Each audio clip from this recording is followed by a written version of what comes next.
El canal que sale a sembrar valores. Todos Uno TV.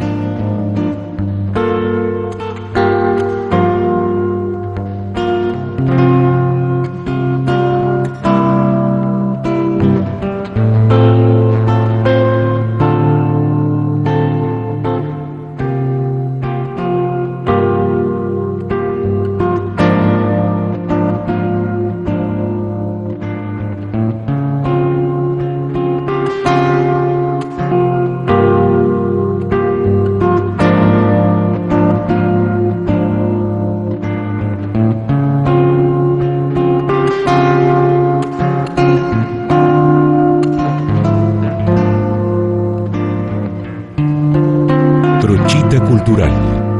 Conducción: Lidia Raquel Pistañesi.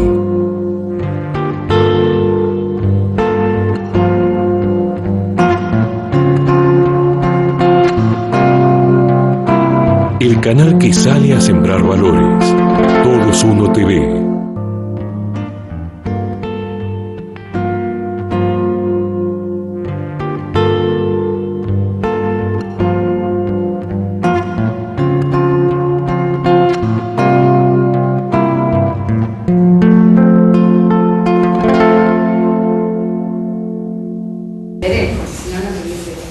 Contactado, conocido.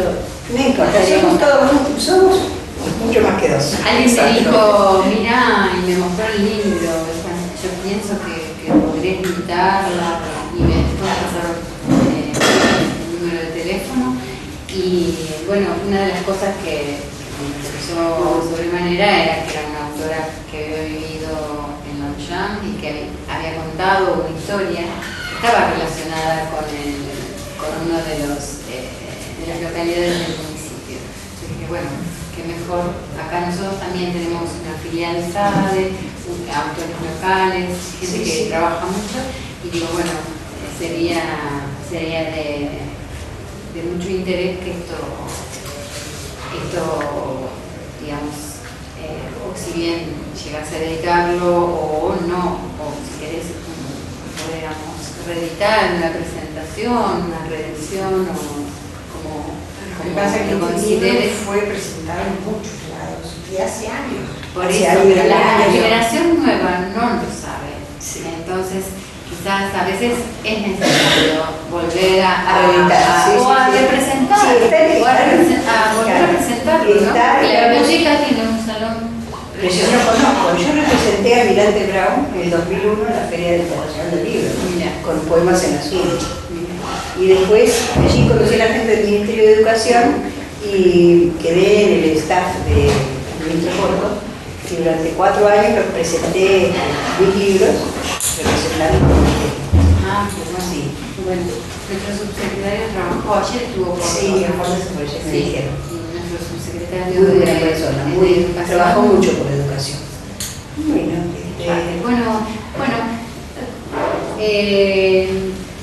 la pregunta, o digamos, ¿querés autopresentarte? sí, primero voy a decir una palabra. La señora es la vicepresidente de SADE Filial Lomas, mi vicepresidente. Señora Ligia Dalcino, una excelente escritora. Estamos hablando de vos, no de mí. No importa, pero yo la presento porque es una gran escritora. Ella es una escritora loca, porque sí. Escribe poesías para todos y a todos les gusta su poesía. Tiene tantos premios en poesía que el mes que viene se la llevan a Orlando y le pagan todo. Y después se la llevan a Egipto y le pagan todo. Así que para SADE Lomas es un honor tenerla a ella. Exactamente. Y esto es un testimonio más que una novela. No es novela. Lidia tiene la suerte de conocer a este señor, que es un exiliado de la parte de tus padres. Exactamente. Y bueno, todos los que escribimos guardamos en el disco rígido cosas. Y de repente se le ocurrió sacarlo y hacer este libro. El libro es un testimonio real, muy lindo libro. Sí, ese libro, esa persona yo la conocí a los 16 años. Me la presentó mi esposo, era amigo de mi marido, y sentí una emoción inmensa y al mismo tiempo como un remor. Era la mano derecha de Jacques de Gaulle en la Segunda Guerra Mundial. Era el que hacía el trabajo sucio de Jacques de Gaulle. Era el que volaba todo lo que... todo, claro. Y era de la resistencia francesa. Y lamentablemente era un gran artista. Eso es lo que... Pero su papá, sabiendo que llegaba la guerra, lo mandó a un colegio militar, porque estudió con Saint-Exupéry. Sí, por eso Amigo llegó a la de Saint-Exupéry, Argentina. exactamente. Que después viene a la Argentina A través de él. porque primero a Saint-Exupéry no le gustó la Argentina porque era todo plano, Sí. y cuando fue a Río Negro, cuando conoció el norte, se enamoró y le recomendó, cuando en el 45 termina la guerra, le dice, andate a Argentina. Y él viene a dar a un pueblito que ahora es ciudad, que se llamaba Los Llaves. Bueno, les puedo contar, voy a empezar a hablar. El prólogo de este libro lo hizo Maurice Duclos, el actor, Maurice Duclos, Tomás Barna, que es un dramaturgo y actor que vivió 20 años en Francia. Entonces él es el que me hacía, pero no pude traer porque estaba muy malito de la garganta, porque era muy mayor. Él era el que entraba con la pipa en todos los lugares a donde fuimos, como Rivadavia, Uruguay, Chile, Misiones, Entre Ríos, Goya, Corrientes, todos esos lugares se fue presentando este libro en Chile. Y él me acompañaba. Se creaba un clima muy especial porque en un momento dado poníamos la Marsellesa y yo leía todas las condecoraciones. Claro. Y la gente se levantaba y lloraba. Era una cosa muy maravillosa. Yo lo conocí a este señor, era muy jovencita y yo acá les pongo. Corría el año 1969. Era una tarde calurosa de enero. Sin embargo, ya se percibía esa suave y fresca brisa característica de los atardeceres de mi pueblo, al sur de la ciudad de Buenos Aires, que causaba envidia entre los amigos y familiares de la ciudad, quienes disfrutaban el privilegio de visitarlo los fines de semana.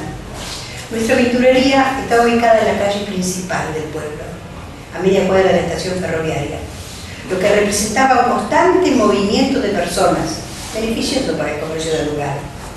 Era hora de cerrar el negocio, pero el cansancio provocado por el excesivo trabajo me llevó a levantar la vista. Miré hacia el exterior.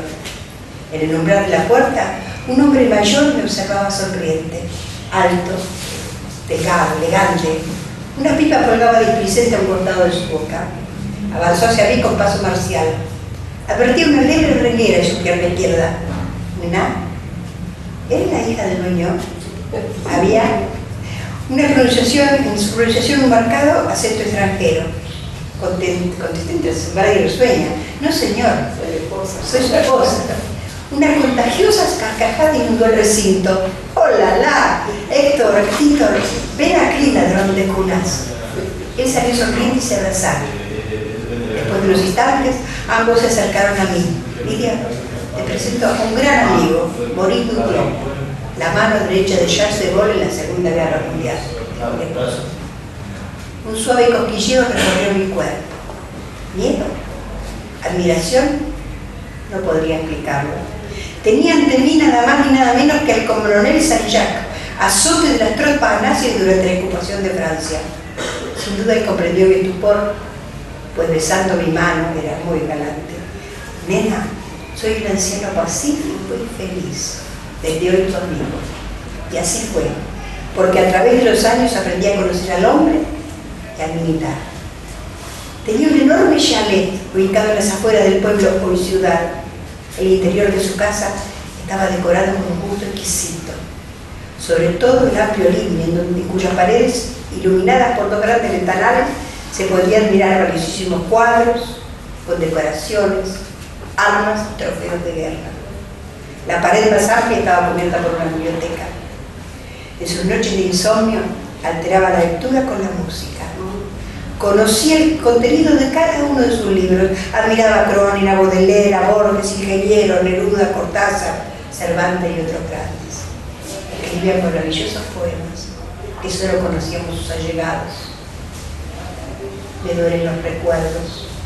Una infancia quebrada, tratando de entender por qué, queriendo realizar mis sueños, debía obedecer lo incomprensible. Me duele recordar mi adolescencia. Poemas escondidos y un amor que se fue más tarde.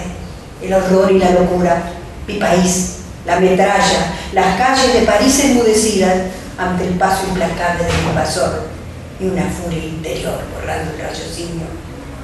Quise ser un poeta y tantas otras cosas. Me quedé en el intento. Soy un alma que llora su fracaso. Soy un hombre que vive y está muerto.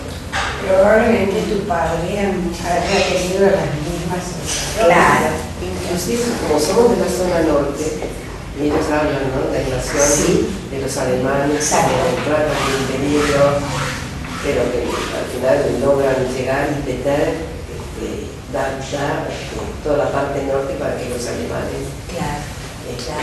vivan allí directamente. Y no me acuerdo cómo se llama, Tris no sé cuánto, se instala en París en el mejor hotel y ahí recibe las órdenes. Sí, Toda esa historia. sí, acá está todo Y eso. bueno, mi padre estaba en la línea Maginot. Maginot, claro. Que era un joven, mi padre tenía 24, 25 Claro, años. Merlín Ducler en esta época ya tendría 39. Él tenía, a 30, entonces no tenía fe. No, mi papá era más grande.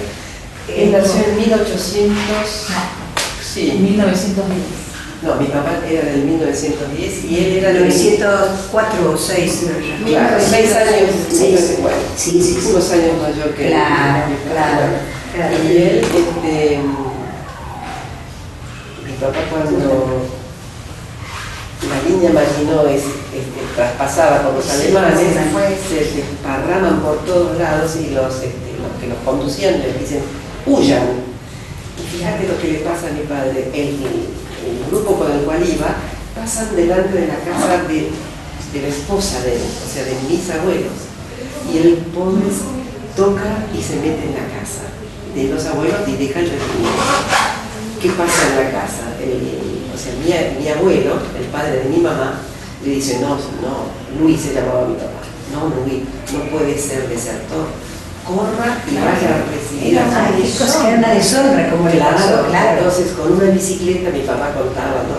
Hice 30 kilómetros y me reuní con mi Con su ejército, claro, con su ejército. Con tanta mala suerte que los alemanes nos tomaron prisioneros y nos llevaron a Alemania. Y estuvo 1 año y medio en un campo de concentración. Torturado. Pero así salvó su vida. Salvó su vida, no sé, ojalá no hubiese sido tomado por los alemanes. Él estaba en territorio francés. Claro, sí, pero los alemanes. Claro. Pero bueno, Lo ocuparon. Claro, sí. Ocuparon todo, lógicamente. Y después ahí mi papá tocaba muy bien el piano, la flauta traversa, que yo logró entrar dentro del grupo que tocaban y armaban música para Todos los eran alemanes. músicos, es increíble. Mi padre era un gran Todos músico, músicos, sí, porque- componía y todo eso.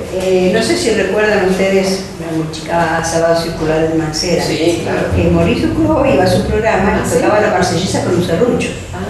Mira vos. O si no, colgaba vasitos Sí, y así sí, era una tocaba. orquesta. Él era un actor, era un artista, era Claro, un bohemio, y tuvo que... Sí, mi papá tuvo que... cuando hacía Cobatón muchos años. Claro. En algún momento fue vicepresidente, Claro. tesorero. Así que por ahí se deben haber encontrado en algún momento. No sé, Quizás mi padre- vieron, claro. Mi padre ya lo Sí, vive, porque sí. nosotros hace muy poquito fuimos a almorzar Claro. a la Club Francés, Sí. y está el cartel, la foto de Maurice Duclos, así que Mira, todos los seguro, claro. vayan un día si son de Francia, es hermoso, aparte se come. Sí, se come muy rico. Esto me interesaría leerles. Yo este Sí. libro lo escribí de esta manera, a los 16 años cuando él me contaba sus aventuras, yo lo anotaba y le ponía una libretita que después quedó en un cajón olvidada. En el 2004, sí, en el 2004 me encuentro con los padres de mamá. Entonces hice un ensayo. Ese ensayo fue presentado en distintos lugares, como les conté, y lo escuchó Victoria Pueyrredón, la directora de Letras de Buenos Aires. Entonces me dice, Lili, me tienes que hacer un libro en un mes. porque se cumplen 60 años y quiero presentarlo. Victoria, no puedo. No sé, dice, arreglate, pero lo haces. Ella era así, era dictadora. Así que lo amplié, lo hice, lo abrí, ¿viste? Y se hizo este pequeño libro, que viene a ser una biografía novelada. Por eso en su reedición ya se van a agregar muchas más cosas. Yo quería contarles lo que es la valentía, lo que fue la valentía para Maurice Duclos. Como para toda la gente de esa generación. Sí. Éramos, Lidia, un grupo de jóvenes llenos de ideales y muertos de miedo. Sí, pero sería absurdo no tener miedo. Allí me interrumpí. ¿Usted tenía miedo? Él contestó serenamente, nadie es valiente. Esa es solo una palabra bonita inventada para halagarnos en situaciones límite. Dentro de cada uno de nosotros existe un lógico sentido de la conservación. Es el miedo que nos hace reaccionar de distintas maneras. Tuve amigos que al quedar paralizados frente al enemigo murieron destrozados. Otros presos de pánico escaparon envueltos en sus propias heces. Ustedes los llaman desertores, ¿verdad? Por ese motivo fueron despreciados hasta su muerte. Pobres almas. Murder. Esa palabra sonó como un latigazo en mis oídos. Maurice Duclos, cuando se produce la invasión de Estados Unidos, fue el que baja con un paracaídas y es herido en las piernas. Claro. Entonces es llevado, cuando ya no se lo vemos, se lo ve Rengo, cuando cruzan el Arco del Triunfo, y va a la sala de operaciones después de toda esa fiesta, y no permitió que lo durmieran para que no le cortaran la pierna. Las balas le quedaron, por eso tenía esa primera en la pierna.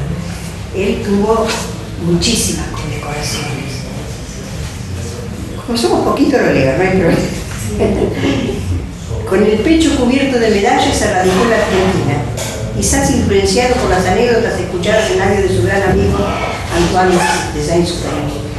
Condecoraciones recibidas: medalla de honor a la Legión extranjera, escuchen la marsellesa, medalla de la liberación de Francia, cruz de guerra, cruz de combatientes voluntarios, medalla del Imperio Británico, cruz militar de Gran Bretaña, cruz de la guerra de Noruega, medalla al servicio voluntario de Francia.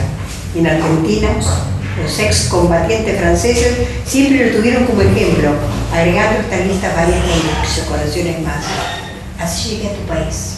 No podía entender por qué lo de la comida y el pan desechados en las bolsas de basura, mientras Europa se moría de hambre. Comencé a trabajar en una compañía francesa en Capital Federal y allí conocí a mi actual mujer, una morena pequeñita, porque él había estado casado con una alemana y se comentaba que ella se había casado para que el hermano estaba en los servicios de inteligencia, descubrir las acciones de Maurice Duclos. Así que un día que él llega a su casa a ver a su mujer y a su niño pequeño, habían desaparecido, nunca más los encontró. Entonces, cuando viene a la Argentina, pide permiso al Vaticano, premio pago de una suma muy importante. Una suma muy importante, y se puede casar con Pucho, que era una chica criolla que tenía una casa de cosmetología en Capital, y él la hace dejar de trabajar, le pone un hermoso departamento, la casa de los Champs. Cuando Maurice Duclos muere, a los 15 días aparecen su esposa y su hijo alemán. A ver, ¿cómo se queda en contacto? Eso me quedé con la intriga. Y ¿Cómo estaba se en entera la contacto. alemana? Tenían que estar en contacto. Eso es, probablemente, claro. tenían que estar en contacto. Porque si no, ¿cómo se Y entera? acá había muchos alemanes, viven de eso. Aparte estaba en el servicio de inteligencia. Claro, en la inteligencia ya se sabía todo eso. Y me gustaría leerles Qué horror, y nunca más vio a su hijo. Nunca más vio a su hijo, murió y la mujer se llevó todo, y decir que Pucho quedó con un departamentito en la capital.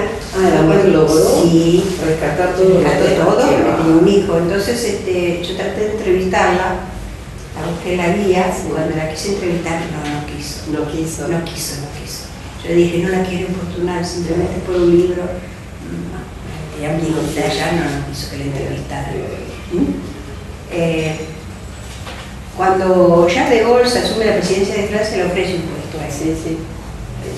Él lo rechaza. Este misterio quedó develado en el viaje que hizo de Gaulle a la Argentina. Invitado por el gobierno de nuestro país en este momento, estaba Ilía en la presidencia.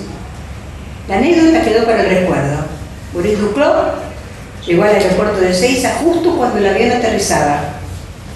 Con la misma astucia de antaño, pasó inadvertido a pesar de su 1,95 m de estatura, rescatando a su amigo de la custodia personal, y ambos felices subieron al destartalado Citroën de Boris Duclos y realizaron la travesía más simpática y riesgosa de sus vidas sin pensar en el conflicto internacional que podrían haber creado en caso de que alguien perpetrara algún atentado contra Charles de Gaulle. Era cómico, porque se vio, hay gente que lo cuenta, era cómico ver la larga fila de vehículos haciendo sonar sus bocinas, corriendo a lo largo de Avenida Pavón, Hipólito y Yrigoyen detrás del pequeño rodado. Al llegar a los Champs, algunos entraron en la casa, dejando en la calle a toda la comitiva. Después de un asado regado con muy buen vino, se sentaron en la biblioteca a tomar café. Allí Boris Duclos explicó a De Gaulle las razones por las que no aceptó su ofrecimiento, y luego de 6 largas horas se despidieron con un fuerte abrazo y acompañados por el alivio de toda la custodia. Cuando le pregunté sobre los motivos de su decisión, una seriedad desconocida oscureció su rostro amargamente y dijo: nena, soy un hombre simple, que peleó del llano por la libertad de su patria. Nunca quise ser héroe ni pretendí ser Dios. Demasiada sangre manchó mi camino. A pesar de los años transcurridos, aún se presenta en mis sueños aquel fatídico día cuando me encontré cara a cara con el enemigo. Ambos disparamos al mismo tiempo. Mi agilidad y suerte me auxiliaron. Instintivamente me tiré hacia un costado. Su bala pasó muy cerca, rozándome, pero la mía impactó en el abdomen del soldado.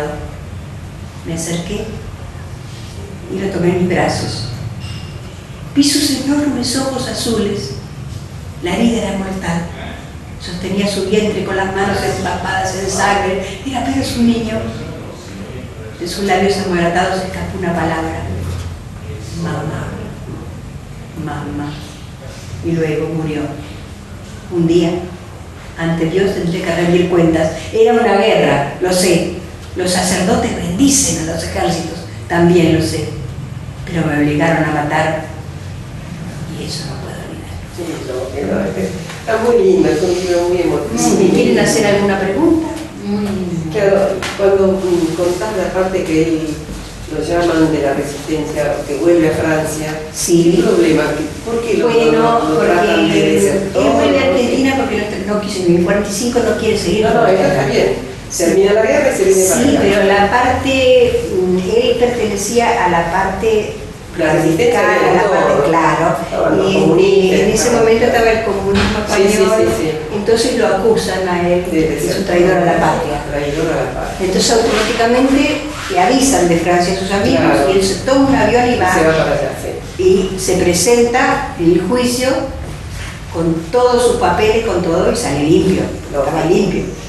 Y Lo que pasa que las cosas son así en todos los países, es lamentable. En todos lados, En todos en lados, las más pequeñas, en las más grandes. Sí. Él era un héroe que nunca quiso, este es un Sí, homenaje, de ningún lado, claro, claro. porque cuando yo comencé, tenía toda la libretita, comienzo a buscar en la computadora, no salía nada en ese momento. Entonces, mi hermana, que vivía en ese momento, dice: mira, Lidia, ¿por qué no hablamos a la Alianza Francesa de la Embajada de Francia? Claro. Entonces se encargó ella de hablar, y de la Embajada de Francia, y creo que fuéramos, nos iban a prestar, y nos iban inclusive a dar nombre de libros y nos iban a prestar archivos. Y estuve sí, más de 3 años contando todo eso. Porque no aparecía. Después de que hice todo eso, sí comenzó a salir. Puse en la computadora un día Boris Duclos alias Saint-Jacques y me sale la foto de Ah, mira. y algunas cosas. Porque como lo de Albuquerque Sí. y todas las guerras que él estuvo, no, eso tuve que averiguarlo todo por libros. Tengo muchísimo material y en cualquier momento por eso se Sí. va a reeditar más gordo, Sí. más gordo porque es muy rica su Sí, historia. sí. Él usaba aparte una motoneta, andaba por todos los jams, cultivaba abejas, sí. Claro, tenía un patín inmenso con su banquito y su fuente donde decía que veía los ratones. Y unas rosas, me acuerdo que injertaba las rosas. Y tenía una rosa española que le dice, esa de 3 colores, era muy galante. Me estaba contando un día que veía los duendes, yo tenía 16 años. Y me dijo, qué hermosa rosa, se levantó. Cortó, me besó la mano. Galante. Era muy galante como todo el francés. Por eso yo digo que él le había hecho haber sonreído a la muerte. Como era una dama, y se fue caminando con ella y con toda su galantería. Llegó a nuestro país, que era un remanso de paz. Sí, en ese momento. Inclusive nosotros nos quejábamos, pero había un bienestar, había comida, había tranquilidad, no pasaba lo que pasa en este momento, ¿no? Se hubiera ido. Yo pienso que se hubiera ido, todo lo que hay ahora, si hubiera que vivir acá, se hubiera ido. Pero volvía cada 2 o 3 años a ver a sus hermanas, ahora ya no queda nadie. ¿Cuántos hermanos eran? Tenía 4 hermanos. Ah, porque muere sí. La hermana, sí. Los 2 hermanos mueren. Y una hermana, ¿no? Claro, una hermana y un hermano, cuando él está en la resistencia, lo secuestra la SS, la hermana no se supo más. Ahí fue cuando se llevan a la mujer de él. La mujer y la hermana. Sí, y al hermano está la fecha de su muerte aquí, pero su hermana, lo que pasó no se supo, lo han matado, pero no se supo. Acá se habla de cada uno de las personas que intervinieron, que tienen un capítulo para cada uno, un pedacito de nombrando a cada uno. Inclusive está Churchill, están todos. Sí, está Churchill. Está todo acá. Bueno, qué lindo no va a Sí, qué interesante. Pero sí es interesante. Sí. Nunca creo la parte de guerra. Muy linda la guerra. Hay una parte. Es interesante. No hay problema, hay una parte muy linda. A ver si la encuentro, porque no la marqué. Espérate, a ver.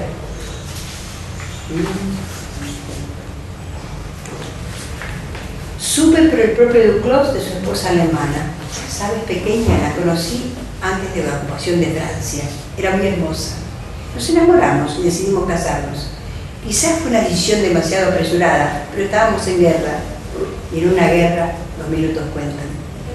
En pocos años, en pocos años había perdido demasiados afectos. La ternura que sentí por ese montoncito de carne rosada fue indescriptible, pero había aprendido a dominar mis sentimientos. Traté de no aferrarme a esa criatura y también que no se acostumbrara a depender de mí. Yo solo sé lo que es un ave de paso por el hogar.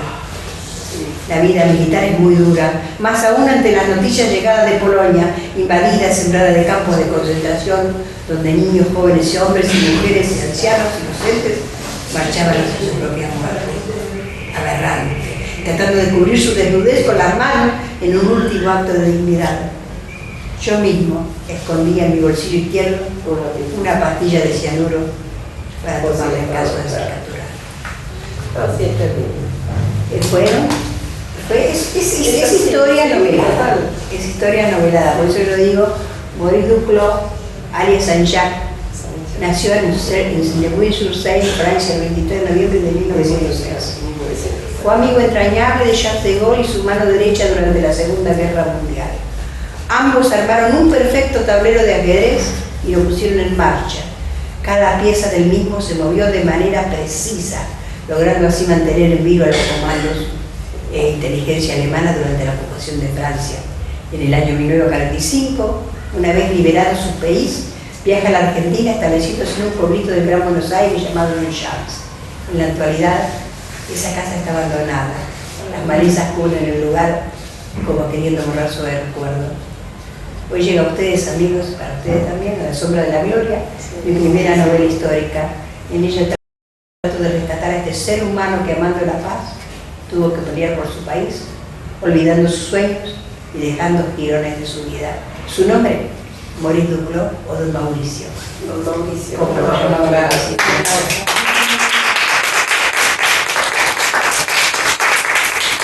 Muchísimas merece una revisión, como vos decís. Sí. Merece una presentación y sigue escribiendo. Sí, estoy con una otra novela histórica muy importante también, esa sí es bastante gorda, pero para ello tuve que estudiar muchísimo historia de Rusia, de Alemania y de Polonia, porque es un polaco que nace en la época en que Polonia está bajo el pie de los rusos. Cuando logra liberarse de los rusos, llega la Primera Guerra Mundial y cae esa parte de Polonia en manos de los alemanes. Así que eso. Y ahí sí tuve que estudiar mucha historia y geografía, porque cuando haces una novela histórica, la parte novelada te la perdonan. Sí, la parte histórica y geográfica, claro. Lleva años hacer. Para nosotros, 5 años. lleva años hacer. La terminé, pero ahora tengo que repasarla toda y sentarme contigo. Sí, Bueno, pero ansiosa. ¿Qué? Ansiosamente. Bueno, yo les agradezco. Igual yo quiero decir algo. Sí, dime. En la casa de mis abuelos maternos entrábamos y leía Pellegrin, Femme Actuelle, había un montón de cosas, Terrassin. Entonces, esto que usted cuenta es muy familiar para nosotros. La pipa, La pipa, sí. no deja de ser muy familiar y es lo que nos trae acá, esa cercanía de mi madre que lee y se acerca a todo lo que tiene que ver con la Segunda Guerra Mundial. Es algo muy cercano. En ese momento de leer. Vos sabés que leí un señor francés que llevó este libro a Francia, porque en Francia este librito está premiado en la Sorbona. Mirá vos, bien, Sí. Vino el señor Cordero, que es de la parte castellana acá, que nos invitó a comer, entre una plaquetita. Yo soy muy desbarajutada, ella sabe, no sé dónde tengo las cosas, no le doy importancia a las cosas esas. Para mí son papeluchos, mi hermana se enojaba mucho conmigo. Y en Francia le dieron mucho valor al respeto por la parte histórica. Mira, qué bien, Me llamó el señor Numeri, me llamó igual que vos un día, me dice, ¿usted Lidia Pestañese? Dice, Lidia, he llorado a mares, porque he revivido todo lo que pasé, muy viejito, hace poquito murió la gente de letras, su señora una gran escritora. Y me dice, ¿me podés mandar 3 ejemplares? Y lo llevó a Francia, y allá lo entregó en la Sorbona y después en otro lugar, porque en Francia hay ¿cómo que se llama? Un guión cinematográfico hecho. En la ciudad de San Luis, el sobrino de Rodríguez A. hizo otra que también se está usando en la Universidad de San Luis para estudio, por ahora. Claro, porque es una forma de conectarte con lo que pasó, con un personaje tan y hablar después tan importante, motivar la investigación, ¿no? Sí, muy bien. Por ejemplo, Victoria Pueyrredón, su madre era francesa. Sí. Cuando leyó el libro dice, no conozco a esta persona, por eso me pidió el libro. Dice, tenemos que rescatarte, de Francia.